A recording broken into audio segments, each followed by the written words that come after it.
इस वेले संगत टीवी ते reboot Punjab through value based education का अज का एपीसोड देख रहे सारे ही दर्शकों को मेरे वालों प्यार सत्कार ते अदब सहित सत श्री अकाल।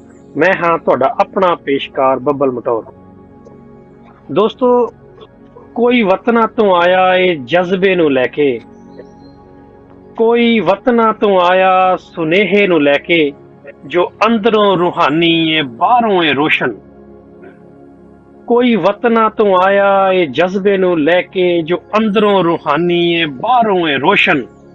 जदों गल कीती तूफाना ना बह के, जदों गल कीती तूफाना ना बह के, बदल गईयां रुत्तां बदल गए मौसम। ओ जिथे भी गया निशानी दे आया, ओ जिथे भी गया निशानी दे आया, रहबरे खलकत गुरु ग्रंथ दी।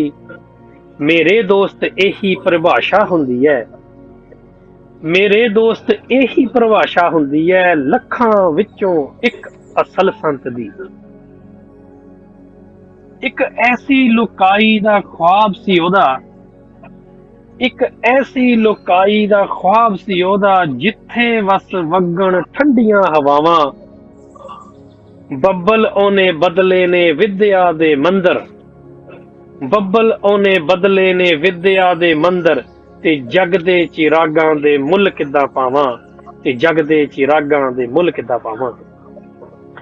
दोस्तों, अज दी मेरी ये छोटी जी पोइट्री एक बहुत वड्डी शख्सियत, बहुत वड्डी परसनैलिटी नूं डेडिकेटेड है, जिन्हें कि जदों 20th सेंचुरी दी बिगनिंग दे विच वैसटर्न सॉइल ते पैर रखिया, ऐसियां मिसालां कायम कीतियां कि जिहदी एग्जाम्पल मुड़ के हिस्टरी दे विच नहीं लभी।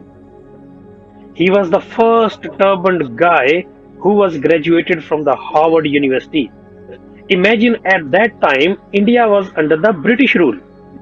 And on the other hand, he was founding and establishing the first Gurdwara of UK and Europe in Shepherd's Bush, Central London.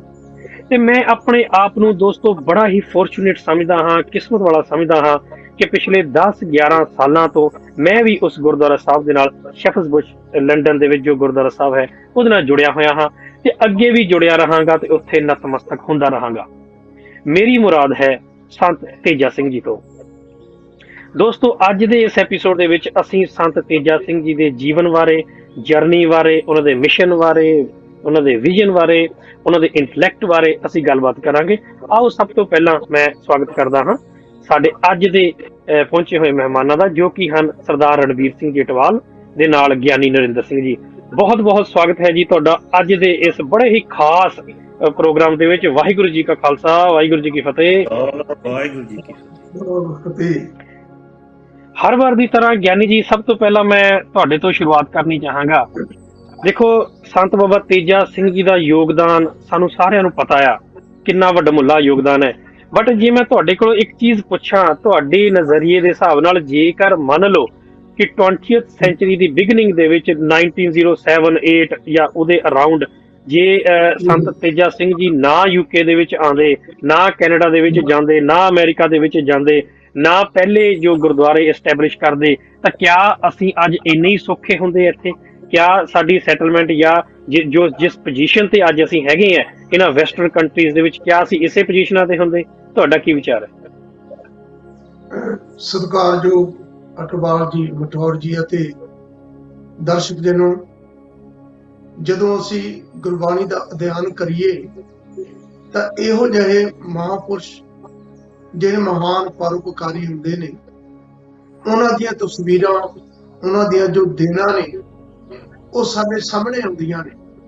ਕਿਸ ਮਹਾਂਪੁਰਖ ਨੇ ਸੰਸਾਰ ਵਿੱਚ ਜਨਮ ਲੈ ਕੇ ਮਨੁੱਖਤਾ ਵਾਸਤੇ ਕੀ ਕੀਤਾ ਹੈ, ਉਹਦਾ ਜ਼ਿਕਰ ਆਪ ਜੀ ਨੇ ਕੀਤਾ ਹੈ, ਜੋ ਕਿ ਸਤਿਕਾਰਯੋਗ ਪੂਜਨੀਕ ਸੰਤ ਅਤਰ ਸਿੰਘ ਜੀ, ਤਿਨਾਂ ਦੇ ਵਰਸਾਏ ਹੋਏ ਸੰਤ ਤੇਜਾ ਸਿੰਘ ਜੀ, ਜਿਨ੍ਹਾਂ ਦੇ ਬਾਰੇ ਵਿੱਚ ਆਪਾਂ ਗੱਲ ਕਰਨ ਜਾ ਰਹੇ ਹਾਂ। ਐਸੇ ਜੋ ਮਹਾਂਪੁਰਖ ਨੇ ਸੰਸਾਰ ਤੇ ਬਹੁਤ ਬਿਰਲੇ ਹੁੰਦੇ ਨੇ। ਗੁਰਬਾਣੀ ਦੱਸਦੀ ਹੈ ਕਿ ਕੋਟ ਮਦੇ ਕੋਈ ਸੰਤ ਦਿਖਾਇਆ। ਸੰਤ ਤੇ ਦੁਨੀਆ ਤੇ ਬਹੁਤ ਨੇ, ਕਰੋੜਾਂ ਹੀ ਨੇ, ਪਰ ਕੋਈ ਐਸਾ ਸੰਤ ਜਿਹਦਾ ਸੰਗ ਕਰਨ ਦੇ ਨਾਲ ਜਗਤ ਨੂੰ ਫਾਇਦਾ ਹੁੰਦਾ ਹੈ, ਸੰਸਾਰ ਨੂੰ ਫਾਇਦਾ ਹੁੰਦਾ ਹੈ। ਜਦੋਂ ਉਹਨਾਂ ਦੀਆਂ ਜੀਵਨੀਆਂ ਪੜ੍ਹਦੇ ਆ, ਜਿੱਥੇ ਜਿੱਥੇ ਵੀ ਉਹ ਜਾਂਦੇ ਨੇ, ਉਹ ਆਪਣੀਆਂ ਪੈੜਾਂ ਛੱਡਦੇ ਨੇ। ਜਿੱਥੇ ਜਿੱਥੇ ਵੀ ਉਹਨਾਂ ਨੇ ਸੰਗਤਾਂ ਨੂੰ ਸੰਗਠਨ ਕਰਕੇ ਗੁਰਦੁਆਰਿਆਂ ਦੀ ਉਸਾਰੀ ਕੀਤੀ, ਨਾਲ ਨਾਲ ਦੁਨਿਆਵੀ ਵਿਦਿਆ ਵਾਸਤੇ ਉਹਨਾਂ ਨੇ ਪ੍ਰੇਰਨਾ ਦਿੱਤੀ ਹੈ। ਐਸਾ ਜੋ ਸੰਤ ਹੈ, ਕੋਟ ਮਤੇ ਕੋਈ ਸੰਤ ਦਿਖਾਇਆ, ਨਾਨਕ ਤਿਨ ਕੇ ਸੰਗ ਤਰਾਇਆ। ਅੱਜ ਉਹਨਾਂ ਦਾ ਜੋ ਮਾਰਗ ਹੈ, ਉਸ ਤੇ ਚੱਲਣ ਵਾਲੇ ਜੋ ਗੁਰਸਿੱਖ ਨੇ, ਜੋ ਸਟੂਡੈਂਟ ਨੇ, ਜੋ ਪ੍ਰੇਮੀ ਜਨ ਨੇ, ਉਹ ਭਵਜਨ ਸੰਸਾਰ ਤੋਂ ਜੈ ਇਸ ਦੁਨੀਆ ਦੇ ਵਿੱਚ ਰਹਿੰਦਿਆਂ ਹੋਇਆਂ ਉਹ ਆਪਣੇ ਜੀਵਨ ਵਿੱਚ ਕਾਮਯਾਬ ਹੋ ਰਹੇ ਨੇ। ਇਹਨੂੰ ਕਹਿੰਦੇ ਨੇ ਸੰਤ ਕਾ ਮਾਰਗ, ਧਰਮ ਕੀ ਪੌੜੀ, ਕੋ ਵਡਭਾਗੀ ਪਾਏ। ਸੰਤ ਮਹਾਂਪੁਰਖ ਉਹ ਇੱਕ ਮਾਰਗ ਬਣਾ ਜਾਂਦੇ ਨੇ, ਇੱਕ ਰਸਤਾ ਬਣਾ ਜਾਂਦੇ ਨੇ, ਕਿਉਂਕਿ ਰਸਤਾ ਬਣਾਉਣਾ ਬੜਾ ਔਖਾ ਹੈ ਤੇ ਉਸ ਰਸਤੇ ਤੇ ਚੱਲਣਾ ਫਿਰ ਬੜਾ ਹੀ ਸੌਖਾ ਹੈ। ਪਰ ਜਿਨ੍ਹਾਂ ਮਹਾਂਪੁਰਖਾਂ ਨੇ ਬੜੀਆਂ ਮਿਹਨਤਾਂ ਕੀਤੀਆਂ ਨੇ, ਬੜੇ ਉਹਨਾਂ ਨੇ ਆਪਣੇ ਜੀਵਨ ਦੇ ਵਿੱਚ ਸੰਘਰਸ਼ ਕਰਕੇ ਇਸ ਰਸਤੇ ਨੂੰ ਤਿਆਰ ਕੀਤਾ ਕਿ ਦੁਨੀਆ ਦੇ ਵਿੱਚ ਧੰਨ ਧੰਨ ਸ੍ਰੀ ਗੁਰੂ ਗ੍ਰੰਥ ਸਾਹਿਬ ਮਹਾਰਾਜ ਦਾ ਵੱਧ ਤੋਂ ਵੱਧ ਪ੍ਰਚਾਰ ਹੋਵੇ, ਵੱਧ ਤੋਂ ਵੱਧ ਦੁਨੀਆ ਇਸ ਨਾਲ ਜੁੜ ਕੇ ਆਪਣੇ ਜੀਵਨ ਸਫਲੇ ਕਰਨ। ਤੇ ਦੂਸਰੇ ਪਾਸੇ ਵਿਦਿਅਕ ਅਦਾਰੇ ਉਹਨਾਂ ਨੇ ਤਿਆਰ ਕੀਤੇ ਤਾਂ ਕਿ ਜੋ ਆਉਣ ਵਾਲੀ ਜੋ ਜਨਰੇਸ਼ਨ ਹੈ, ਉਹ ਜਿੱਥੇ ਦੁਨਿਆਵੀ ਵਿਦਿਆ ਸਿੱਖੇ, ਉੱਥੇ ਗੁਰਮਤ ਵੀ ਜ਼ਰੂਰ ਸਿੱਖੇ। ਸੋ ਸੰਤ ਕਾ ਮਾਰਗ, ਧਰਮ ਕੀ ਪੌੜੀ, ਕੋ ਵਡਭਾਗੀ ਪਾਏ।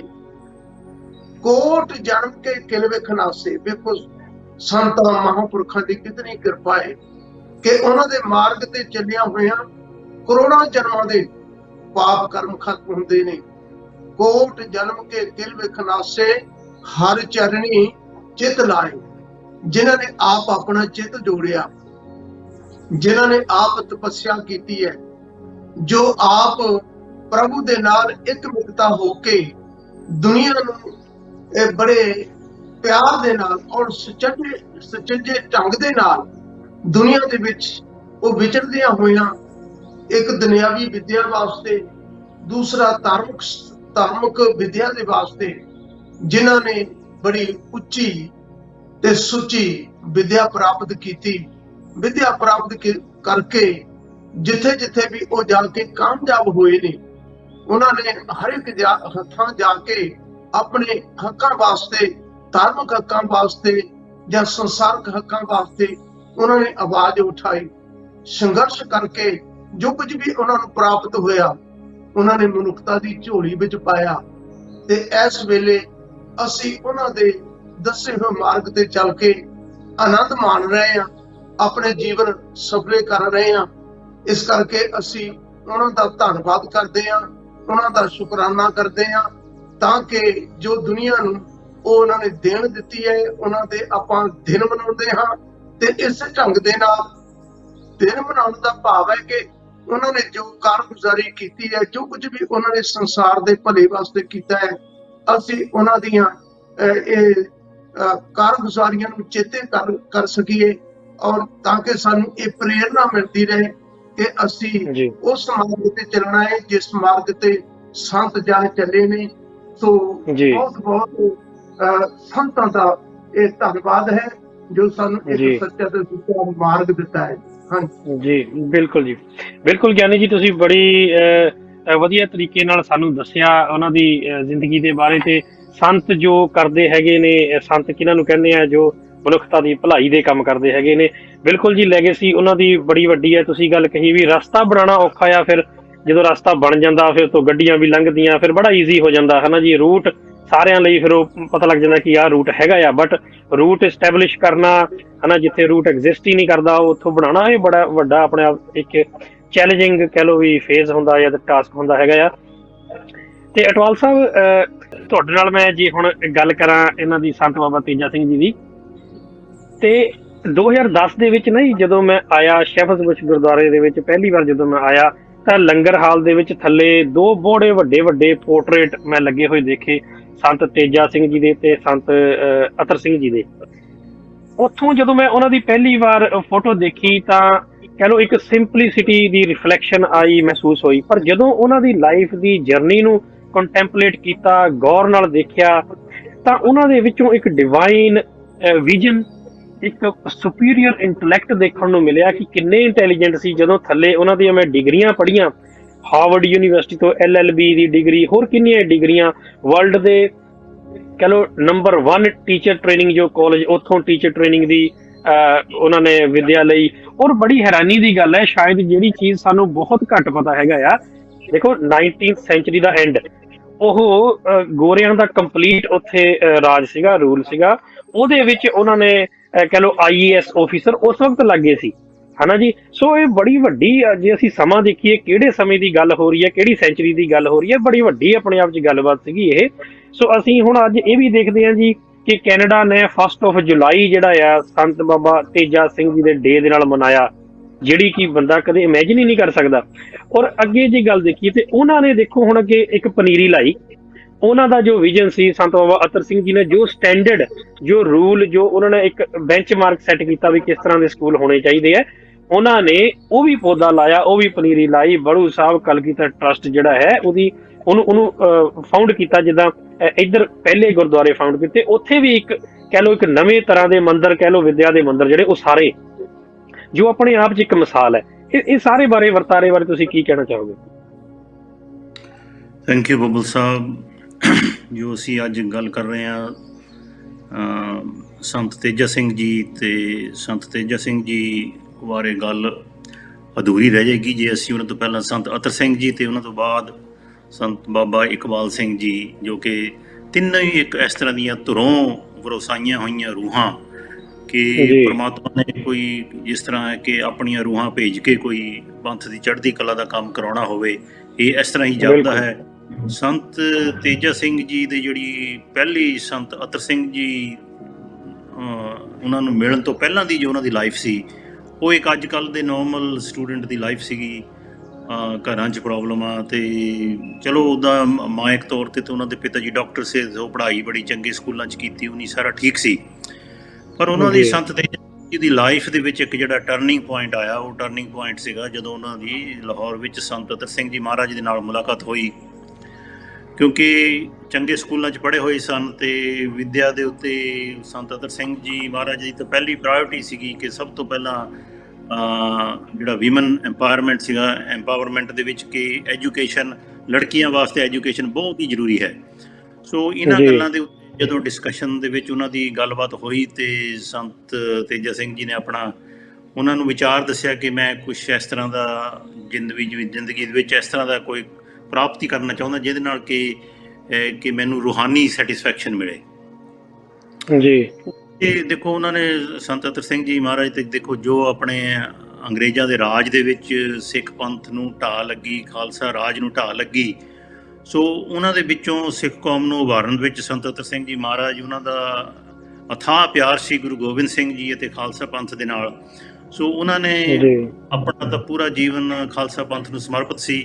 ਸੋ ਸੰਤ ਤੇਜਾ ਸਿੰਘ ਜੀ ਨੂੰ ਜਦੋਂ ਪਹਿਲੀ ਮੁਲਾਕਾਤ ਵਿੱਚ ਉਹਨੀ ਬਿਲਕੁਲ ਜੋ ਗੁਰੂ ਗੋਬਿੰਦ ਸਿੰਘ ਜੀ ਦਾ ਮੈਸੇਜ ਹੈ ਕਿ ਸਾਚ ਕਹੂੰ ਸੁਣ ਲਿਓ ਸਭੇ ਜਿਨ ਪ੍ਰੇਮ ਕੀਓ ਤਿਨ ਹੀ ਪ੍ਰਭੂ ਪਾਇਓ, ਉਹਨਾਂ ਨੇ ਪਹਿਲਾਂ ਹੀ ਸਭ ਤੋਂ ਪਹਿਲਾ ਲੈਸਨ ਸੰਤ ਤੇਜਾ ਸਿੰਘ ਜੀ ਨੂੰ ਇਹ ਦਿੱਤਾ ਕਿ ਭਾਈ ਜੇ ਤੁਸੀਂ ਮਾਨਵਤਾ ਦੀ ਸੇਵਾ ਕਰਨੀ ਚਾਹੁੰਦੇ ਹੋ, ਖਾਸ ਕਰਕੇ ਜੇ ਤੁਸੀਂ ਵਧੀਆ ਸੱਚੇ ਸਿੱਖ ਦਾ ਜੀਵਨ ਬਤੀਤ ਕਰਕੇ ਆਪਣੀ ਜੋ ਰੂਹਾਨੀ ਸੈਟਿਸਫੈਕਸ਼ਨ ਜੇ ਉਹ ਚਾਹੁੰਦੇ ਹੋ, ਤਾਂ ਆਪਣੇ ਮਨ ਦੇ ਵਿੱਚੋਂ ਸਭ ਤੋਂ ਪਹਿਲਾਂ ਕਿ ਆਪਣੇ ਮਨ ਦੇ ਵਿੱਚੋਂ ਨਫ਼ਰਤ, ਕਿਸੇ ਲਈ ਵੀ ਜਿਹੜੀ ਨਫ਼ਰਤ ਹੈ ਨਾ ਤੁਹਾਡੇ ਮਨ ਦੇ ਵਿੱਚ, ਉਹਨੂੰ ਖਾਲੀ ਕਰੋ। ਸੋ ਇਹ ਇੱਕ ਬਹੁਤ ਵੱਡਾ ਉਹਨਾਂ ਦੀ ਲਾਈਫ ਦਾ ਟਰਨਿੰਗ ਪੁਆਇੰਟ ਸੀ। ਅਤੇ ਲਾਹੌਰ ਦੇ ਵਿੱਚ ਇਹ ਪਹਿਲੀ ਮੀਟਿੰਗ ਹੋਈ ਅਤੇ ਸੰਤ ਤੇਜਾ ਸਿੰਘ ਜੀ ਮਹਾਰਾਜ ਬਿਲਕੁਲ ਉਹਨਾਂ ਦੀ ਸਟੈਪ ਮਦਰ ਜਿਹੜੀ ਸੀ, ਉਹਨਾਂ ਨੇ ਬਚਪਨ 'ਚ ਉਹਨਾਂ ਨੂੰ ਬਹੁਤ ਤੰਗ ਕੀਤਾ ਸੀ। ਸੋ ਉਹ ਆਪਣੇ ਮਨ ਦੇ ਵਿੱਚ ਕਿਸੇ ਨੋਟ ਇੱਕ ਜਾਂ ਦੋ, ਮਤਲਬ ਕਈ ਕਾਰਨਾਂ ਕਰਕੇ ਕਿਉਂ ਸਟੈਪ ਮਦਰਲੀ ਟਰੀਟਮੈਂਟ ਉਹਨੂੰ ਮਿਲਿਆ, ਅਤੇ ਉਹ ਉਹਨਾਂ ਦੇ ਆਪਣੇ ਸਟੈਪ ਮਦਰ ਦੀ ਪ੍ਰਤੀ ਉਹਨਾਂ ਦੇ ਮਨ ਦੇ ਵਿੱਚ ਕਾਫੀ ਨਫ਼ਰਤ, ਘਿਰਣਾ ਅਤੇ ਗੁੱਸਾ ਸੀ ਉਹਨਾਂ ਦੇ ਮਨ ਦੇ ਵਿੱਚ। ਸੋ ਸੰਤ ਅਤਰ ਸਿੰਘ ਜੀ ਦੇ ਕਹਿਣ ਤੇ ਉਹ ਆਪਣੇ ਘਰ ਲਾਹੌਰ ਪਾਕਿਸਤਾਨ ਦੇ ਵਿੱਚ ਪਿੰਡ ਗਏ, ਆਪਣੇ ਮਾਤਾ ਜੀ ਨੂੰ ਜਾ ਕੇ ਮਿਲ ਕੇ ਸਾਰੀ ਗੱਲ ਉਹਨਾਂ ਦੇ ਸਾਹਮਣੇ ਰੱਖ ਕੇ ਉਹਨਾਂ ਨੇ ਮਾਫੀ ਮੰਗ ਲਈ। ਦੇਖੋ ਕਈ ਹੁੰਦਾ ਵੀ ਤੁਸੀਂ ਆਹ ਕੀਤਾ, ਕੁਛ ਨਹੀਂ, ਉਹ ਨਹੀਂ, ਸਿਰਫ ਆ ਕੇ ਉਹਨਾਂ ਨੂੰ ਆਪਣਾ ਇੱਕ ਮਾਤਾ ਦਾ ਦਰਜਾ ਦੇ ਕੇ ਕਿ ਹਾਂ ਮੇਰੇ ਤੇ ਗਲਤੀ ਇਹ ਹੋਈ ਹੈ ਕਿ ਮੇਰੇ ਮਨ ਦੇ ਵਿੱਚ ਤੁਹਾਡੇ ਪ੍ਰਤੀ ਜੋ ਮਾਤਾ ਪਿਤਾ ਵਾਲਾ ਪਿਆਰ ਹੋਣਾ ਚਾਹੀਦਾ ਸੀ ਉਹ ਨਹੀਂ ਸੀਗਾ, ਇਸ ਕਰਕੇ ਮੈਨੂੰ ਮਾਫ ਕਰ ਦਿਓ। ਦੇਖੋ ਕਿੰਨਾ ਵਧੀਆ ਤਰੀਕਾ ਕਿ ਆਪਣੀ ਪੂਰੀ ਸਲੇਟ ਸਾਫ਼ ਕਰ ਦਿੱਤੀ ਮਾਫੀ ਮੰਗ ਕੇ। ਕਿ ਇਹ ਕਹਿੰਦੇ ਕਿ ਜਿੱਥੇ ਜਦੋਂ ਫੋਰਗਿਵਨੈਸ ਤੇ ਆਪਣੇ ਆਪ ਨੂੰ ਜਿਹੜੀ ਹੰਬਲਨੈਸ, ਹਿਊਮਿਲਿਟੀ, ਇੱਕ ਇਸ ਤਰ੍ਹਾਂ ਦੀ ਐਗਜ਼ਾਮਪਲ ਕਾਇਮ ਕਰ ਦਿੱਤੀ ਕਿ ਪੁਰਾਣਾ ਉਹਨੇ ਹਿਸਾਬ ਕਿਤਾਬ ਹੀ ਖਤਮ ਕਰ ਦਿੱਤਾ। ਤੇ ਉਹਨਾਂ ਦੀ ਫਿਰ ਆਗਿਆ ਲੈ ਕੇ ਸੰਤ ਅਤਰ ਸਿੰਘ ਜੀ ਉਹ ਤੋਂ ਬਾਅਦ ਤੇ ਉਹਨੀ ਬਸ ਵੀ ਆਪਣਾ ਇਹੋ ਨਿਸ਼ਚਾ ਬਣਾ ਲਿਆ ਕਿ ਜੋ ਸੰਤ ਅਤਰ ਸਿੰਘ ਜੀ ਮਹਾਰਾਜ ਕਹਿਣਗੇ ਮੈਂ ਹੁਣ ਜ਼ਿੰਦਗੀ 'ਚ ਮੇਰਾ ਮਨੋਰਥ ਹੀ ਹੈ ਕਿ ਉਹੀ ਕਰਨਾ। ਸੋ ਇਹ ਇੱਕ ਬਹੁਤ ਵੱਡਾ ਉਹਨਾਂ ਦਾ ਟਰਨਿੰਗ ਪੁਆਇੰਟ ਸੀ। ਤੇ ਉਹਨਾਂ ਦੀ ਐਜੂਕੇਸ਼ਨ, ਪਿਤਾ ਡਾਕਟਰ ਸੀ ਤੇ ਐਜੂਕੇਸ਼ਨ ਬੜੇ ਵਧੀਆ ਸਕੂਲਾਂ 'ਚ ਹੋਈ ਸੀ। ਸੋ ਉਹਨਾਂ ਦਾ ਆਪਣਾ ਜਿਹੜਾ ਅਚੀਵਮੈਂਟ ਸੀ ਐਜੂਕੇਸ਼ਨ ਦੇ ਵਿੱਚ ਉਹ ਵੀ ਕੋਈ ਮਤਲਬ ਬਹੁਤ ਹੀ ਐਕਸਲੈਂਟ, 10ਵੀਂ ਕਲਾਸ ਤੋਂ ਲੈ ਕੇ ਜਿੰਨੀ ਵੀ ਫਰਦਰ ਐਜੂਕੇਸ਼ਨ ਉਹਨੇ ਕੀਤੀ ਉਹ ਹਮੇਸ਼ਾ ਟੌਪਰ। ਤੇ ਆਪਣੀ ਯੂਨੀਵਰਸਿਟੀ ਦੇ ਵਿੱਚ ਵੀ ਉਦੋਂ ਪੰਜਾਬ ਯੂਨੀਵਰਸਿਟੀ ਅਫਗਾਨਿਸਤਾਨ ਤੋਂ ਲੈ ਕੇ ਦਿੱਲੀ ਤੱਕ ਫੈਲੀ ਹੋਈ ਸੀ, ਬਹੁਤ ਹੀ ਵੱਡੀ ਯੂਨੀਵਰਸਿਟੀ। ਤੇ ਉਸ ਤੋਂ ਬਾਅਦ MA LLB gold medallist Punjab ਦੇ ਵਿੱਚ ਹੋ ਰਹੇ। ਸੋ ਉਹਨਾਂ ਦੀਆਂ ਜਿਹੜੀਆਂ ਦੇਖੋ ਇਹ ਪ੍ਰਾਪਤੀਆਂ ਤੇ ਇਹਨਾਂ ਦੁਨਿਆਵੀ ਪ੍ਰਾਪਤੀਆਂ ਦੇ ਵਿੱਚ ਮਤਲਬ ਕਿ ਉਹ ਅੱਵਲ ਹੀ ਰਹੇ ਹਮੇਸ਼ਾ। ਪਰ ਨਾਲ ਨਾਲ ਜਿਹੜੀਆਂ ਫਿਰ ਅਧਿਆਤਮਕ ਤੇ ਸਪਿਰਿਚੁਅਲ ਡਿਵੈਲਪਮੈਂਟਸ ਹੋਈਆਂ ਉਹ ਸਾਰੀ ਦੀ ਸਾਰੀ ਡਾਇਰੈਕਸ਼ਨ। ਤੇ ਮੈਂ ਤਾਂ ਕਹਿੰਦਾ ਉਹ ਜਦੋਂ ਸੰਤ ਤੁਹਾਨੂੰ ਕੋਈ ਡਾਇਰੈਕਸ਼ਨ ਦਿੰਦੇ ਆ ਤੇ ਨਾਲ ਹੀ ਨਾਲ ਤੁਹਾਨੂੰ ਆਪਣੀ ਤਾਕਤ ਵੀ ਦੇ ਦਿੰਦੇ ਨੇ, ਆਪਣੀ ਬਲੈਸਿੰਗਸ ਵੀ ਦੇ ਦਿੰਦੇ ਨੇ। ਸੋ ਉਹ ਤੋਂ ਬਾਅਦ ਤੇ ਫਿਰ ਜੋ ਮੈਂ ਕਹਿੰਦਾ ਕੋਈ ਕਰਤਾਰੀ ਭਾਣਾ ਹੀ ਵਰਤਿਆ ਜਦੋਂ ਸੰਤ ਅਤਰ ਸਿੰਘ ਜੀ ਮਹਾਰਾਜ ਉਹਨਾਂ ਨੂੰ ਭੇਜਿਆ ਕਿ ਦੇਖੋ ਜਿਹੜੇ ਵੈਸਟਰਨ ਕੰਟਰੀਜ਼ ਬੜੀ ਪ੍ਰੋਗਰੈਸ ਕਰ ਰਹੇ ਨੇ, ਤੁਸੀਂ ਉੱਥੇ ਜਾ ਕੇ ਉਹਨਾਂ ਦੀ ਵੀ ਸਿੱਖਿਆ ਲਓ ਕਿ ਉਹ ਕਿਸ ਤਰ੍ਹਾਂ ਇੰਨੀ ਤਰੱਕੀ ਕਰ ਰਹੇ। ਤੇ ਆਪਣੀ ਜੋ ਮੈਸੇਜ ਗੁਰੂ ਨਾਨਕ ਦੇਵ ਜੀ ਦਾ ਮੈਸੇਜ ਹੈ ਜੋ ਵੈਸਟਰਨ ਵਰਲਡ ਦੇ ਵਿੱਚ ਇੱਕ ਬਿਲਕੁਲ ਉਹਨਾਂ ਵਾਸਤੇ ਇੱਕ ਨਵਾਂ ਵਿਚਾਰ ਹੈ, ਨਵਾਂ ਦ੍ਰਿਸ਼ਟੀਕੋਣ ਹੈ। ਤੇ ਆਪਣੇ ਸਿੱਖ ਧਰਮ ਦਾ ਪ੍ਰਚਾਰ ਉੱਧਰ ਵੈਸਟਰਨ ਵਰਲਡ ਦੇ ਵਿੱਚ ਕਰਨ ਵਾਸਤੇ ਉਹਨਾਂ ਨੂੰ ਇੰਗਲੈਂਡ, ਕੈਨੇਡਾ, ਅਮਰੀਕਾ ਤੋਂ ਇਹਨਾਂ ਦੇ ਕੰਟਰੀ ਦੇ ਟੂਰ ਦੇ ਉੱਤੇ ਭੇਜਿਆ ਉਹਨੇ। ਸੋ ਫਿਰ ਉਹਨੇ ਬੜੀਆਂ ਪ੍ਰਾਪਤੀਆਂ ਉਹਨਾਂ ਦੀਆਂ ਸੀਗੀਆਂ। ਦੇਖੋ ਇੰਡੀਆ ਦੇ ਵਿੱਚ ਵੀ 25 ਸਾਲ ਦੀ ਉਮਰ ਦੇ ਵਿੱਚ IAS ਦਾ ਐਗਜ਼ਾਮ ਕਲੀਅਰ ਕਰਨਾ ਇੱਕ ਬਹੁਤ ਵੱਡੀ ਪ੍ਰਾਪਤੀ ਸੀ। ਤੇ IAS ਤੋਂ ਕਰਕੇ ਫਿਰ ਉਹ ਜੌਬ ਵੀ ਵਧੀਆ ਉਹਨਾਂ ਦੀ ਮਿਲੀ। ਪਰ ਤੁਹਾਨੂੰ ਜਿਸ ਤਰ੍ਹਾਂ ਦੱਸਿਆ ਕਿ ਉਹਨਾਂ ਦੇ ਜਿਹੜੀ ਮਨ ਦੀ ਸ਼ਾਂਤੀ ਲੈਣ ਵਾਸਤੇ ਉਹ ਉਹਨਾਂ ਦੇ ਅੰਦਰ ਫਿਰ ਸੰਤ ਅਤਰ ਸਿੰਘ ਜੀ ਮਹਾਰਾਜ ਦੀ ਜੋ ਇੱਕ ਲਗਨ ਉਹਨੇ ਲਾ ਦਿੱਤੀ ਕਿ ਖਾਲਸਾ ਪੰਥ ਦੀ ਸੇਵਾ ਕਰਨੀ ਹੈ, ਗੁਰੂ ਨਾਨਕ ਦੇਵ ਜੀ ਦਾ ਬਚਨ ਜੋ ਹੈ ਵੈਸਟਰਨ ਵਰਲਡ ਵਿੱਚ ਪਹੁੰਚਾਉਣਾ ਹੈ। ਸੋ ਉਸੇ ਧੁਨ ਦੇ ਵਿੱਚ ਆਪਣਾ ਰੈਜ਼ਿਗਨੇਸ਼ਨ ਦੇ ਕੇ ਆ ਗਏ। ਤੇ ਫਿਰ ਉਹਨਾਂ ਦਾ ਪ੍ਰੋਗਰਾਮ ਬਣਿਆ ਬਾਹਰਲੀ ਕੰਟਰੀਜ਼ ਦੇ ਵਿੱਚ ਆ ਕੇ। ਸਭ ਤੋਂ ਪਹਿਲਾਂ ਦੇਖੋ ਧਰਮ ਪ੍ਰਚਾਰ ਦੇ ਵਿੱਚ ਜੋ ਜ਼ਰੂਰੀ ਹੁੰਦੇ ਕਿ ਸਭ ਤੋਂ ਪਹਿਲਾਂ ਗੁਰੂ ਘਰ UK ਦੇ ਵਿੱਚ ਐਸਟੈਬਲਿਸ਼ ਕੀਤਾ, ਸ਼ੈਫਰਡ ਬੁਸ਼। ਤੇ ਇਸੇ ਤਰ੍ਹਾਂ ਫਿਰ ਉਹਨੇ ਕੈਨੇਡਾ, ਅਮਰੀਕਾ 'ਚ ਵੀ ਪਹਿਲੇ ਹੀ ਗੁਰਦੁਆਰੇ ਸੈਟਅਪ ਕੀਤੇ। ਪਰ ਜਦੋਂ UK ਦੇ ਵਿੱਚ ਉਹ ਐਜੂਕੇਸ਼ਨ ਲੰਡਨ ਲੈ ਰਹੇ ਸੀ ਤਾਂ ਕਿਸੇ ਨੇ ਕਿਹਾ ਕਿ ਤੁਸੀਂ ਕੈਂਬਰਿਜ ਯੂਨੀਵਰਸਿਟੀ ਦੇ ਵਿੱਚ ਸਾਨੂੰ ਦਾਖਲਾ ਲੈ ਕੇ ਵੀ ਦਿਖਾ ਦਿਓ ਕਿ ਤੁਸੀਂ ਇਹ ਕੀ ਰੂਪ ਬਣਾਇਆ ਹੋਇਆ ਕਿ ਇੱਥੇ ਦਾ ਇਸ ਚੀਜ਼ ਨੂੰ ਇਹ ਐਕਸੈਪਟੇਬਲ ਹੀ ਹੈ ਨਹੀਂ। ਉਹਨਾਂ ਦੀ ਦੇਖੋ ਕਿੱਡੀ ਵੱਡੀ ਉਹਨਾਂ ਦੀ ਦ੍ਰਿੜਤਾ ਸੀ ਆਪਣੇ ਫੇਥ ਦੇ ਪ੍ਰਤੀ ਤੇ ਕਿੰਨਾ ਪਿਆਰ ਸੀ ਸਿੱਖੀ ਦੇ ਪ੍ਰਤੀ ਕਿ ਉਹ ਜਾ ਕੇ ਕੈਂਬਰਿਜ ਯੂਨੀਵਰਸਿਟੀ ਦੇ ਵਿੱਚ ਉਹਨੇ ਆਪਣੀ ਜੋ ਇੱਕ ਸਿੱਖ ਦੀ ਆਇਡੈਂਟੀਟੀ ਬਾਰੇ ਉਹਨਾਂ ਨੂੰ ਦੱਸਿਆ ਤੇ ਆਪਣੀ ਇੱਛਾ ਪ੍ਰਗਟ ਕੀਤੀ ਕਿ ਉਹ ਕੈਂਬਰਿਜ ਯੂਨੀਵਰਸਿਟੀ 'ਚ ਐਡਮਿਸ਼ਨ ਲੈਣਾ ਚਾਹੁੰਦੇ ਨੇ। ਸੋ ਪਹਿਲੇ ਸਿੱਖ ਬਣੇ ਕਿ ਜੇ ਫਸਟ ਟਰਬਨ ਸਿੱਖ ਕੈਂਬਰਿਜ ਯੂਨੀਵਰਸਿਟੀ ਦੇ ਵਿੱਚ ਜਿਨ੍ਹਾਂ ਨੂੰ ਐਡਮਿਸ਼ਨ ਦਿੱਤਾ ਗਿਆ।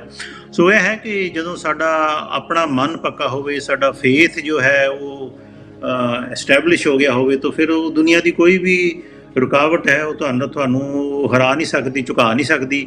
ਸੋ ਇਹ ਇੱਕ ਬੜੀ ਜੀਂਦੀ ਜਾਗਦੀ ਸਾਡੇ ਸਾਹਮਣੇ ਮਿਸਾਲ ਹੈ ਕਿ ਗੁਰੂ ਮਹਾਰਾਜ ਦੇ ਨਾਲ ਜੋ ਉਹਨੇ ਪਿਆਰ ਆਪਣਾ ਸੰਗਤਾਂ ਦੇ ਵਿੱਚ ਵੰਡਿਆ ਤੇ ਸੰਗਤਾਂ ਨੂੰ ਸੇਧ ਦਿੱਤੀ, ਇੱਕ ਬਹੁਤ ਹੀ ਵਿਲੱਖਣ ਉਦਾਹਰਣ ਹੈ। ਫਿਰ ਉੱਥੋਂ ਜਾ ਕੇ ਉਹ ਕੈਨੇਡਾ ਗਏ। ਕੈਨੇਡਾ ਜਿਸ ਤਰ੍ਹਾਂ ਤੁਸੀਂ ਦੱਸਿਆ ਕਿ ਬਹੁਤ ਹੀ ਵਧੀਆ ਟੀਚਰ ਟ੍ਰੇਨਿੰਗ ਸਕੂਲ ਦੇ ਵਿੱਚ ਟ੍ਰੇਨਿੰਗ ਪਾਸ ਕੀਤੀ ਤੇ ਆਪਣੇ ਸਿੱਖਾਂ ਦੇ ਰਾਈਟਸ ਵਾਸਤੇ ਫਾਈਟ ਕੀਤੀ।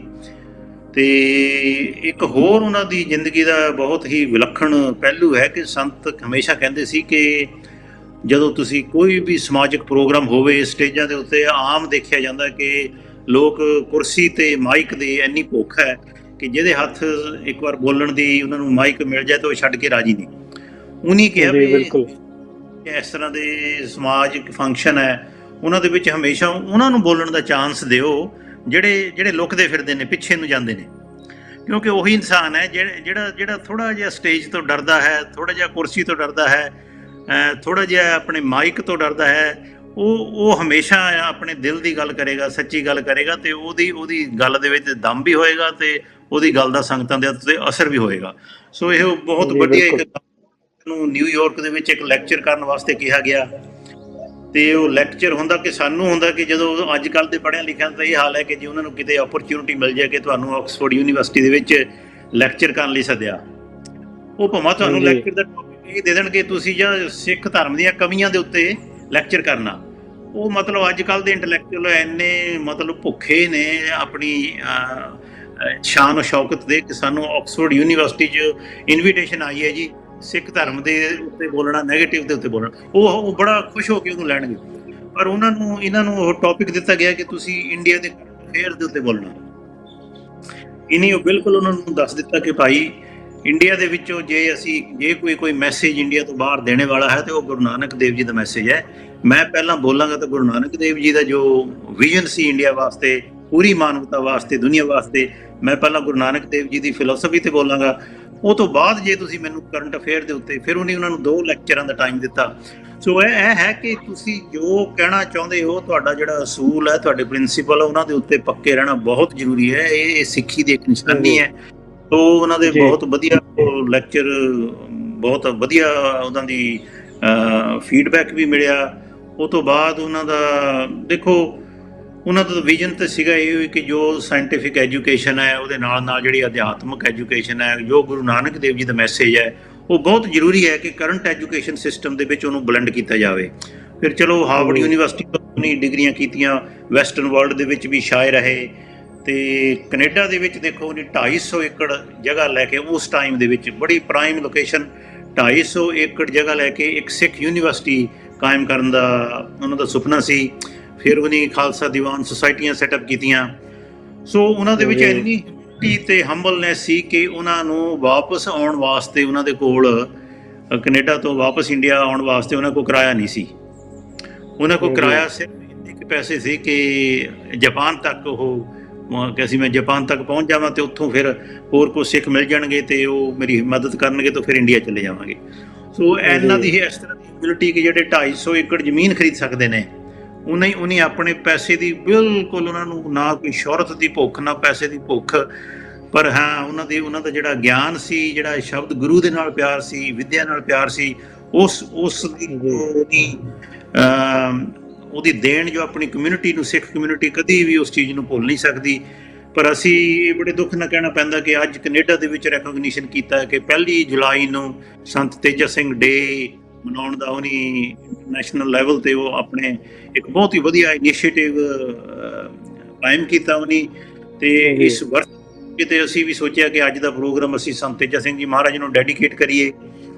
ਤੇ ਫਿਰ ਮੈਂ ਤੁਹਾਨੂੰ ਸੁਣਾ ਕਿ ਜਦੋਂ ਜਾਪਾਨ ਦੇ ਵਿੱਚ ਉਹਨਾਂ ਕੋਲ ਪੈਸੇ ਉੱਥੇ ਤੱਕ ਹੀ ਸੀ ਤੇ ਬਾਹਰ ਆਏ ਤੇ ਉਹਨਾਂ ਨੂੰ ਪਤਾ ਕਿ ਜਾਪਾਨ ਦੇ ਵਿੱਚ ਤਾਂ ਸਿੱਖਾਂ ਦੀ ਗਿਣਤੀ ਬਹੁਤ ਘੱਟ ਹੈ, ਕੋਈ ਸਿੱਖ ਹੈ ਹੀ ਨਹੀਂ ਉੱਥੇ। ਉਹਨਾਂ ਦਿਨਾਂ ਦੇ ਵਿੱਚ, ਅੱਜ ਤੋਂ 100 ਸਾਲ ਪਹਿਲਾਂ ਤਾਂ ਮੈਨੂੰ ਲੱਗਦਾ ਹੁਣ ਵੀ ਬਹੁਤ ਘੱਟ ਨੇ, ਉਦੋਂ ਤਾਂ। ਫਿਰ ਉਹਨੇ ਸੋਚਿਆ ਕਿ ਉੱਥੋਂ ਉਹਨੇ ਕਿ ਸ਼ੰਘਾਈ ਉੱਥੋਂ ਚਲੇ ਜਾਈਏ ਤੇ ਉੱਥੇ ਆਪਣੇ ਸਿੱਖ ਜ਼ਿਆਦਾ ਨੇ, ਤੇ ਉੱਥੇ ਉਹਨਾਂ ਦੀ ਟਿਕਟ ਦੀ ਚੈਕਿੰਗ ਹੋ ਗਈ। ਸੋ ਦੇਖੋ, ਉਹਨੇ ਉਹ ਟਿਕਟ ਚੈਕਰ ਨੂੰ ਕਨਵਿੰਸ ਕਰ ਦਿੱਤਾ ਕਿ ਲੁੱਕ, ਆਹ ਮੇਰੀ ਕੁਆਲੀਫਿਕੇਸ਼ਨ ਹੈ, ਆਹ ਮੇਰਾ ਮਿਸ਼ਨ ਹੈ, ਤੇ ਇਹ ਜਿਹੜਾ ਮੈਂ ਟਿਕਟ ਦੇ ਪੈਸੇ ਮੈਂ ਉੱਥੇ ਜਾ ਕੇ ਆਪਣੀ ਸਿੱਖ ਮੈਨੂੰ ਬਹੁਤ ਮਿਲ ਜਾਣਗੇ ਵੀ ਮੈਂ ਉਹ ਤੁਹਾਨੂੰ ਦੇ ਦਾਂਗਾ। ਤੇ ਦੇਖੋ ਉਹ ਮੰਨੇ ਵੀ ਤੇ ਹੋਇਆ ਵੀ। ਤੇ ਉਹਨੇ ਉੱਥੋਂ ਸ਼ਿਪ ਤੋਂ ਹੀ ਫਿਰ ਅੱਗੇ ਉਹਨੇ ਫੈਕਸ ਕਰਵਾ ਦਿੱਤੀ ਸੀਗੀ ਆਪਣੇ ਥੋੜ੍ਹੇ ਜਿਹੜੇ ਵੀ ਕੰਟੈਕਟ ਸੀ, ਤੇ ਉੱਥੇ ਉਹਨਾਂ ਨੂੰ ਸ਼ੰਘਾਈ ਦੇ ਵਿੱਚ 35,000 ਸਿੱਖ ਰਿਸੀਵ ਕਰਨਾ ਆ ਉਸ ਟਾਈਮ ਦੇ ਵਿੱਚ, 35,000 ਸਿੱਖ। ਤੇ ਚਲੋ ਉਹ ਤਾਂ ਟਿਕਟ ਦੀ ਤਾਂ ਇੱਕ ਉਦਾਹਰਣ ਹੈ ਕਿ ਅਸੀਂ ਪੈਸੇ ਦੇ ਪਿੱਛੇ ਮਰ ਜਾਂਦੇ ਹਾਂ। ਉਹਨਾਂ ਦਾ ਕਿੰਨਾ ਫੋਕਸ ਸੀ ਆਪਣੇ ਮਿਸ਼ਨ ਦੇ ਪਿੱਛੇ ਕਿ ਇਹ ਛੋਟੀਆਂ ਚੀਜ਼ਾਂ ਦਾ ਉਹਨੇ ਬਿਲਕੁਲ, ਉਹਨਾਂ ਦਾ ਪ੍ਰਾਇਓਰਟੀ ਹੈ ਨਹੀਂ ਸੀ ਉਹਨਾਂ ਦੇ ਕੋਲ ਕੋਈ।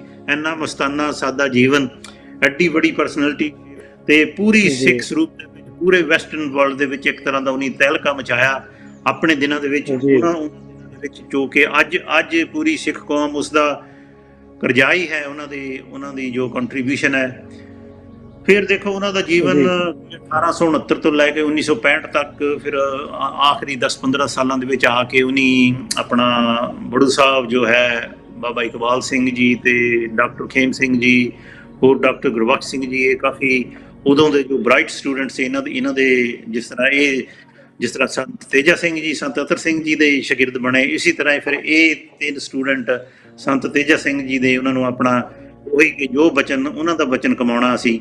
ਸੋ ਉਸ ਮਿਸ਼ਨ ਦੇ ਤਹਿਤ ਸੰਤ ਤੇਜਾ ਸਿੰਘ ਜੀ ਨੇ ਹੁਕਮ ਕੀਤਾ ਇਹਨਾਂ ਨੂੰ, ਬਾਬਾ ਇਕਬਾਲ ਸਿੰਘ ਜੀ ਨੂੰ, ਕਿ ਇੱਕ ਬੜੂ ਪਿੰਡ ਹਿਮਾਚਲ ਦੇ ਵਿੱਚ ਹੈ, ਉਹਨੂੰ ਪ੍ਰਗਟ ਕਰੋ, ਨਿਸ਼ਾਨੀਆਂ ਦੱਸੀਆਂ। ਉਹਨਾਂ ਦਿਨਾਂ ਦੇ ਵਿੱਚ ਬਾਬਾ ਇਕਬਾਲ ਸਿੰਘ ਜੀ ਦੱਸਦੇ ਨੇ ਕਿ ਉਹਨਾਂ ਨੂੰ ਘੱਟੋ ਘੱਟ ਉਹਨਾਂ ਪਹਾੜਾਂ ਦੇ ਵਿੱਚ 50 ਕਿਲੋਮੀਟਰ ਹਰ ਰੋਜ਼ ਚੱਲਦੇ ਸੀ ਐਵਰੇਜ। ਤੇ ਉਹ ਬੜੂ ਪਿੰਡ ਲੱਭਿਆ, ਉਹ ਪਿੰਡ ਲੱਭ ਕੇ ਉੱਥੇ ਇੱਕ ਛੋਟੇ ਜਿਹੇ 1-2 ਕਮਰਿਆਂ ਤੋਂ 5 ਸਟੂਡੈਂਟਾਂ ਦੇ ਨਾਲ ਇੱਕ ਸਕੂਲ ਸ਼ੁਰੂ ਕੀਤਾ। ਆਪ retirement director of agriculture retirement ਹੋਣ ਤੋਂ ਬਾਅਦ ਹਿਮਾਚਲ ਦੇ ਵਿੱਚ ਫਿਰ ਉੱਥੇ ਪਹਿਲਾ ਅਖੰਡ ਪਾਠ ਸਾਹਿਬ ਇੱਕ ਕੱਚੀ ਮੱਡ ਹੱਟ ਦੇ ਵਿੱਚ ਅਖੰਡ ਪਾਠ ਸਾਹਿਬ ਆਰੰਭ ਕਰਵਾ ਕੇ ਸੰਤ ਤੇਜਾ ਸਿੰਘ ਜੀ ਮਹਾਰਾਜ ਨੇ, ਮੈਂ ਤਾਂ ਕਹਿੰਦਾ ਕਿ ਕੁਦਰਤੀ ਇਸ ਤਰ੍ਹਾਂ ਦਾ ਕ੍ਰਿਸ਼ਮਾ ਹੈ ਕਿ ਇੱਕ ਜੰਗਲ ਦੇ ਵਿੱਚ ਜਾ ਕੇ ਤੁਸੀਂ ਕਿੱਥੇ 250 ਏਕੜ ਜਗ੍ਹਾ ਕੈਨੇਡਾ ਦੇ ਵਿੱਚ ਛੱਡ ਕੇ ਤੁਸੀਂ ਬੜੂ ਸਾਹਿਬ ਆ ਕੇ ਇੱਕ ਇਸ ਤਰ੍ਹਾਂ ਦਾ ਵਿਦਿਅਕ ਢਾਂਚੇ ਦੀ ਫਾਊਂਡੇਸ਼ਨ ਰੱਖੀ। ਤੇ ਦੱਸਦੇ ਨੇ ਕਿ ਮਹਾਰਾਜ ਜੀ ਜਦੋਂ ਉਸ ਅਖੰਡ ਪਾਠ ਸਾਹਿਬ ਦਾ ਭੋਗ ਤੇ ਅਰਦਾਸ ਕੀਤੀ ਤੇ ਪੁੱਬਾ ਮਾਰ ਕੇ ਰੋ ਪਏ ਤੇ ਵਾਹਿਗੁਰੂ ਅੱਗੇ ਅਰਦਾਸ ਕੀਤੀ ਕਿ ਇਹ ਬੜੂ ਸਾਹਿਬ ਇੱਕ ਵਿਦਿਆ ਦਾ ਐਸਾ ਕੇਂਦਰ ਬਣੇ ਕਿ ਇੱਥੋਂ ਵਿਦਿਆ ਲੈ ਕੇ, ਅਧਿਆਤਮਿਕ ਵਿਦਿਆ ਲੈ ਕੇ ਪੂਰੀ ਦੁਨੀਆ ਦੇ ਵਿੱਚ ਜੋ ਸਿੱਖ ਸਮਾਜ ਦੇ ਬੱਚੇ ਨੇ ਪੂਰੀ ਵਿਦਿਆ ਦੇ ਵਿੱਚ ਇੱਕ ਚਾਨਣ ਮਨਾਰਾ ਬਣ, ਜੋ ਕਿ ਹੋ ਵੀ ਰਿਹਾ ਹੈ ਕਿ 5 ਬੱਚਿਆਂ ਤੋਂ ਲੈ ਕੇ 89 ਤੋਂ ਹੁਣ ਇਸ ਵੇਲੇ 130 ਅਕੈਡਮੀਆਂ, 3 ਯੂਨੀਵਰਸਿਟੀਜ਼, 70,000 ਸਟੂਡੈਂਟ ਮੋਸਟਲੀ ਸਿੱਖੀ ਸਰੂਪ ਦੇ ਵਿੱਚ ਨਿਤਨੇਮੀ ਅੰਮ੍ਰਿਤਧਾਰੀ।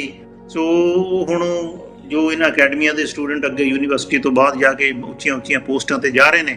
ਉਹ ਇੱਕ ਸਿੱਖ ਕਰੈਕਟਰ ਕੀ ਹੈ? ਉਹ ਸਿੱਖ ਕਰੈਕਟਰ ਜਿਹੜਾ ਕਿ ਸ਼ਬਦ ਗੁਰੂ ਨੂੰ ਸਮਰਪਿਤ ਹੈ, ਨਾ ਕਿ ਅਸੀਂ ਹੋਰ ਜਿਹੜੇ ਹੁਣ ਲੱਖਾਂ ਵਿਵਾਦ ਇੱਧਰ ਉੱਧਰ ਦੇ ਖੜੇ ਹੋ ਰਹੇ ਨੇ। ਉਹਨੀ ਇੱਕੋ ਹੀ ਗੱਲ ਦੀ ਗੱਲ ਇਹ ਹੋਈ ਹੈ ਕਿ ਸਾਡੀ ਨੰਬਰ 1 ਪ੍ਰਾਇੋਰਟੀ ਹੈ ਕਿ ਜੋ ਗੁਰੂ ਨਾਨਕ ਦੇਵ ਜੀ ਦਾ ਮਿਸ਼ਨ ਹੈ ਉਹ ਮੈਸੇਜ ਨਹੀਂ ਕੰਪਲੀਟ ਹੁੰਦਾ, ਇੱਕ ਦੇਹ ਦੇ ਵਿੱਚ ਕੰਪਲੀਟ ਨਹੀਂ ਹੋਇਆ, 10 ਜਾਮਿਆਂ ਦੇ ਵਿੱਚ ਉਹ ਮੈਸੇਜ ਇੱਕ ਕੰਪਲੀਟ ਹੋਇਆ, ਜਿਹਦੇ ਉੱਤੇ ਪੂਰੀ ਮੋਹਰ ਲਗਾਈ 10ਵੇਂ ਜਾਮੇ 'ਚ ਗੁਰੂ ਗੋਬਿੰਦ ਸਿੰਘ ਜੀ ਨੇ ਸਾਨੂੰ ਇੱਕ ਹਰ ਪੱਖੋਂ ਇੱਕ ਕੰਪਲੀਟ ਮੈਸੇਜ ਦਿੱਤਾ ਗਿਆ, ਜਿਹਨੂੰ ਕਿ ਅਸੀਂ ਆਪਣੇ ਜੀਵਨ ਦੇ ਵਿੱਚ ਅਮਲੀ ਤੌਰ ਦੇ ਉੱਤੇ ਲੈ ਕੇ ਆਉਣਾ ਹੈ ਤੇ ਦੁਨੀਆ ਦੇ ਵਿੱਚ ਇਹੋ ਜਿਹੜੀ ਸ਼ਾਂਤੀ ਦਾ establishing world peace, global world citizens ਤੇ ਇਸ ਤਰ੍ਹਾਂ ਦਾ ਜੋ ਸਿੱਖ ਕਰੈਕਟਰ ਹੈ ਇਹਨੂੰ ਇੱਕ ਦੁਨੀਆ ਦੇ ਵਿੱਚ ਕਰੈਕਟਰ ਦੇ ਰੂਪ ਦੇ ਵਿੱਚ ਹਰ ਜਗ੍ਹਾ ਵਿਚਰਨਾ ਹੈ। ਬਾਉਂਡਰੀਜ਼ ਤੋਂ, ਕੰਟਰੀ ਦੀ ਬਾਉਂਡਰੀ ਤੋਂ, ਲੈਂਗੁਏਜ ਦੀ ਬਾਉਂਡਰੀ ਤੋਂ, ਹਰ ਬਾਉਂਡਰੀ ਤੋਂ ਉੱਤੇ ਉੱਠ ਕੇ ਥਿੰਕਿੰਗ ਆਊਟਸਾਈਡ ਬਾਕਸ ਕੋ ਇਸ ਤਰ੍ਹਾਂ ਦੀ ਆਈਡੀਓਲੋਜੀ ਨੂੰ ਇੱਕ ਜਨਮ ਦੇ ਗਏ ਨੇ ਉਹ। ਤੇ ਉਹਨਾਂ ਦੇ ਜੋ ਚਲਾਏ ਹੋਏ ਰਾਹ ਦੇ ਉੱਤੇ ਬਾਬਾ ਇਕਬਾਲ ਸਿੰਘ ਜੀ ਆਪਣੀ ਇਸ ਵੇਲੇ 96 ਸਾਲ ਦੀ ਉਮਰ ਦੇ ਵਿੱਚ ਪਹਿਰਾ ਦੇ ਰਹੇ ਨੇ। ਪਰ ਬੜੀ ਕੌਮ ਦੀ ਬਦਕਿਸਮਤੀ ਹੈ ਕਿ ਇਸ ਤਰ੍ਹਾਂ ਦੀਆਂ ਸ਼ਖਸੀਅਤਾਂ ਨੂੰ ਨਹੀਂ ਉਭਾਰਿਆ ਜਾ ਰਿਹਾ। ਉਹਨਾਂ ਦਾ ਦੇਖੋ, ਸੰਤ ਅਤਰ ਸਿੰਘ ਜੀ ਜੋ ਬ੍ਰਹਮ ਗਿਆਨੀ ਸੀ, ਉਹਨਾਂ ਦੀ ਜੀਵਨੀ ਇੱਕ ਬ੍ਰਹਮ ਗਿਆਨੀ ਸੰਤ ਤੇਜਾ ਸਿੰਘ ਜੀ ਲਿਖ ਰਹੇ ਨੇ। ਜਦੋਂ ਉਹਨਾਂ ਦੀ ਜੀਵਨੀ ਲਿਖ ਰਹੇ ਨੇ ਤੇ ਉਹ ਆਪ ਹੀ ਉਹ ਸੰਤ ਅਤਰ ਸਿੰਘ ਜੀ ਦਾ ਰੂਪ ਹੋ ਗਏ। ਸੋ ਇਸੇ ਤਰ੍ਹਾਂ ਸੰਤ ਤੇਜਾ ਸਿੰਘ ਦੀ ਜੀਵਨੀ ਡਾਕਟਰ ਖੇਮ ਸਿੰਘ ਜੀ ਨੇ ਲਿਖੀ ਹੈ, ਸਾਰੀ ਬੜੀ ਕੰਪਰੀਹੈਂਸਿਵ ਹੈ। ਸੋ ਇਹਨਾਂ ਜੀਵਨੀਆਂ ਬਾਰੇ ਪੜ੍ਹ ਕੇ ਸਾਡੇ ਜੋ ਸਿੱਖ ਸਟੂਡੈਂਟਸ ਹੈ ਜਾਂ ਕੋਈ ਵੀ ਮਾਨਵਤਾ ਦੇ ਵਿੱਚ ਜੋ ਮਾਨਵਤਾ ਨੂੰ ਪਿਆਰ ਕਰਨ ਵਾਲਾ, ਉਹ ਬਹੁਤ ਵਧੀਆ ਸੇਧ ਲੈ ਸਕਦਾ। ਹੁਣ ਇਸੀ ਮਿਸ਼ਨ ਦੇ ਅੰਡਰ ਆ ਕੇ ਕਿੱਥੇ ਇੱਕ ਪਿੰਡ ਜੋ 400 ਏਕੜ ਦਾ ਪਿੰਡ ਖਰੀਦ ਕੇ ਇੱਕ ਜੰਗਲ ਦੇ ਵਿੱਚ ਜਿਹਦੇ 25 ਕਿਲੋਮੀਟਰ ਆਸ-ਪਾਸ ਕੋਈ ਵੀ ਟਾਊਨ ਨਹੀਂ ਸੀਗਾ, ਨੀਅਰੈਸਟ ਟਾਊਨ ਉਹ ਇੱਕ ਰਾਜਗੜ੍ਹ ਹੈ ਜੋ ਕਿ 25-27 ਕਿਲੋਮੀਟਰ ਦੂਰ ਹੈ। ਸੋ ਚੰਡੀਗੜ੍ਹ ਤੋਂ ਸੇਵਾਦਾਰ ਕਿਤਾਬਾਂ ਪੈਦਲ ਲੈ ਕੇ ਬੜੂ ਸਾਹਿਬ ਜਾਂਦੇ ਰਹੇ। ਇਹ ਹੁੰਦੀ ਹੈ ਤਪੱਸਿਆ। ਉਸ ਤਪੱਸਿਆ ਦਾ ਫਲ ਵਾਹਿਗੁਰੂ ਜ਼ਰੂਰ ਦੇਗਾ। ਤੇ ਉਹ ਤੋਂ ਬਾਅਦ ਅਕਾਲ ਯੂਨੀਵਰਸਿਟੀ ਸਟੈਬਲਿਸ਼ ਹੋਈ। ਅਕਾਲ ਯੂਨੀਵਰਸਿਟੀ 500 ਕਰੋੜ ਦਾ ਬਜਟ ਸੀ। ਬਾਬਾ ਜੀ ਨੇ ਇਸ ਤਰ੍ਹਾਂ ਦੀ ਕਮਿਟਮੈਂਟ ਸੰਗਤਾਂ ਦੇ ਅੱਗੇ ਰੱਖੀ ਕਿ ਜੇ ਮੈਨੂੰ ਆਪਣਾ ਜੀਵਨ ਆਪਣੀ ਆਹ ਸਰੀਰ ਵੇਚ ਕੇ ਵੀ ਇਹ ਯੂਨੀਵਰਸਿਟੀ ਬਣਾਉਣੀ ਪਈ ਤੇ ਮੈਂ ਬਣਾਵਾਂਗਾ, ਕਿਉਂਕਿ ਗੁਰੂ ਗੋਬਿੰਦ ਸਿੰਘ ਜੀ ਦਾ ਬਚਨ ਹੈ। ਸੋ ਉਹਨੀ ਚਲੋ 2 ਫੇਜ਼ ਕੰਪਲੀਟ ਹੋ ਗਏ, ਤੀਸਰਾ ਫੇਜ਼ ਹੋ ਰਿਹਾ। 500 ਏਕੜ ਦਾ ਪ੍ਰੋਜੈਕਟ ਸੀ, 120 ਏਕੜ ਦਾ ਲੋਨ ਲੈ ਕੇ ਉਹ ਯੂਨੀਵਰਸਿਟੀ ਪੂਰੀ ਕੀਤੀ। ਸੰਗਤਾਂ ਨੇ ਬਹੁਤ ਸਹਿਯੋਗ ਦਿੱਤਾ। ਅਸੀਂ UK ਤੋਂ ਨੀਅਰਲੀ 100 ਕਰੋੜ ਉਹਦੇ ਵਿੱਚ ਕੰਟਰੀਬਿਊਸ਼ਨ ਗਈ ਹੈ ਕਲਗੀਧਰ ਟਰੱਸਟ ਨੂੰ। ਪਰ ਹਾਲੇ ਵੀ ਜਿਹੜਾ ਕਰਜ਼ਾ ਪਹਿਲੀ 50 ਕਰੋੜ ਦਾ ਕਰਜ਼ਾ, ਤੇ ਉਹ ਤੋਂ ਬਾਅਦ ਫਿਰ ਹੁਣ ਕੋਵਿਡ ਦੇ ਵਿੱਚ 36 ਕਰੋੜ ਦੀਆਂ ਫੀਸਾਂ ਨਾ ਆਉਣ ਕਰਕੇ ਉਹ ਕਰਜ਼ਾ 70-80 ਕਰੋੜ ਦੁਬਾਰਾ ਫਿਰ ਹੋ ਗਿਆ।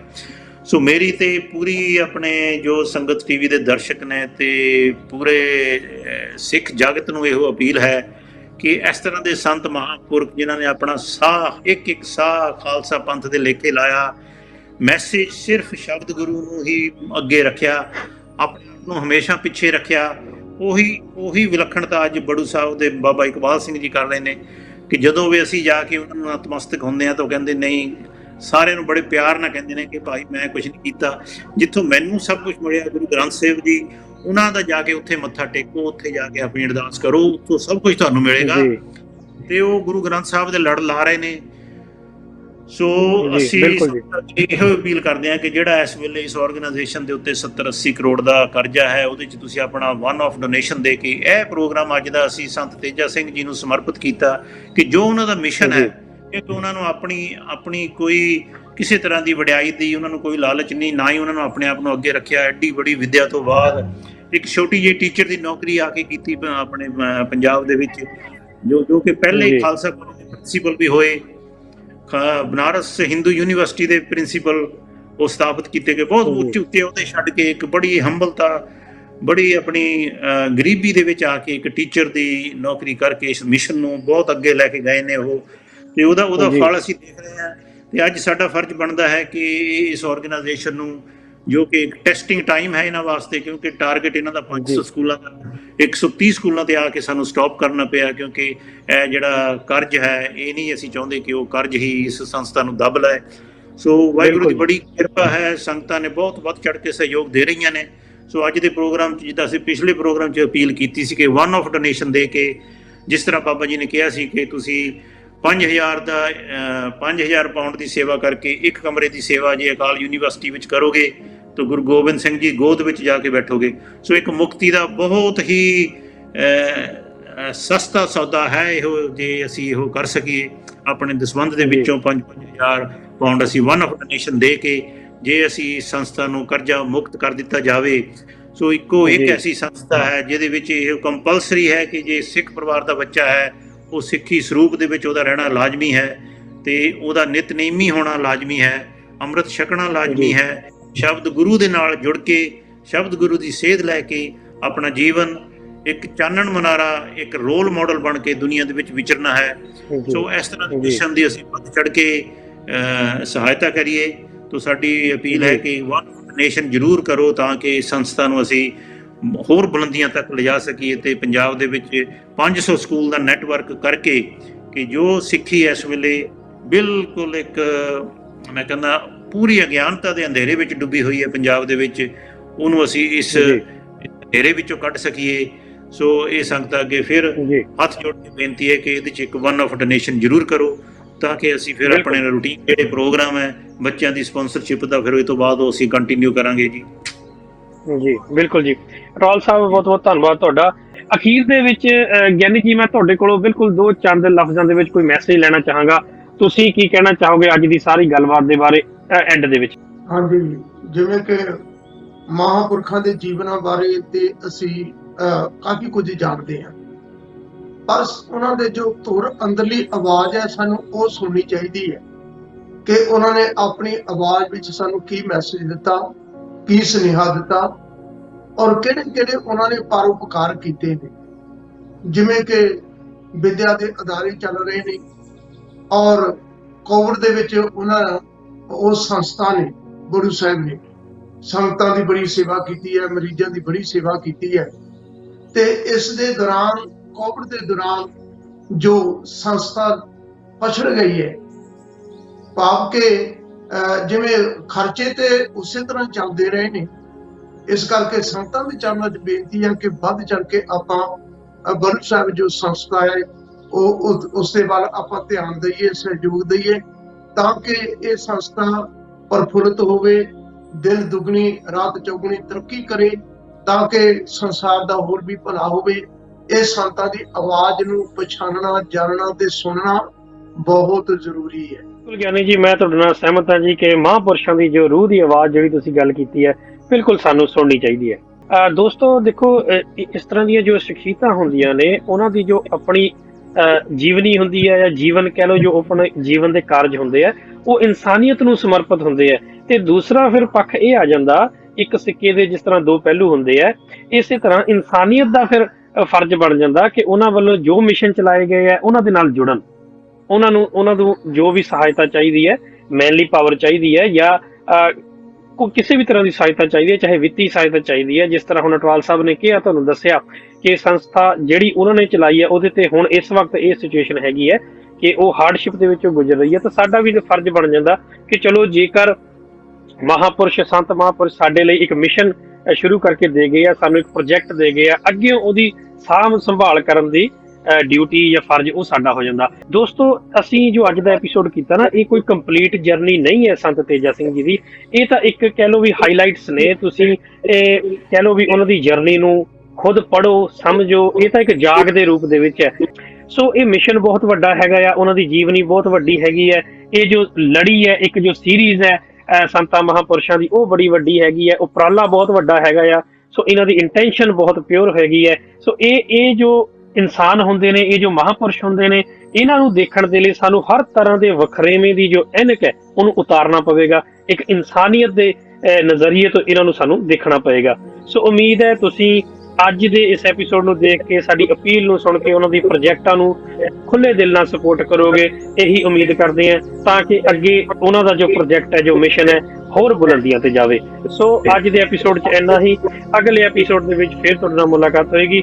ਤੁਸੀਂ ਆਪਣੀ ਫੀਡਬੈਕ ਜਾਂ ਕੋਈ ਵੀ ਕੁਐਸਚਨ ਹੈ ਸਾਡੇ ਤੱਕ ਪਹੁੰਚਾ ਸਕਦੇ ਹੋ। ਉਦੋਂ ਤੱਕ ਦਿਓ ਇਜਾਜ਼ਤ। ਵਾਹਿਗੁਰੂ ਜੀ ਕਾ ਖਾਲਸਾ, ਵਾਹਿਗੁਰੂ ਜੀ ਕੀ ਫਤਿਹ। ਵਾਹਿਗੁਰੂ ਜੀ ਕੀ ਫਤਿਹ।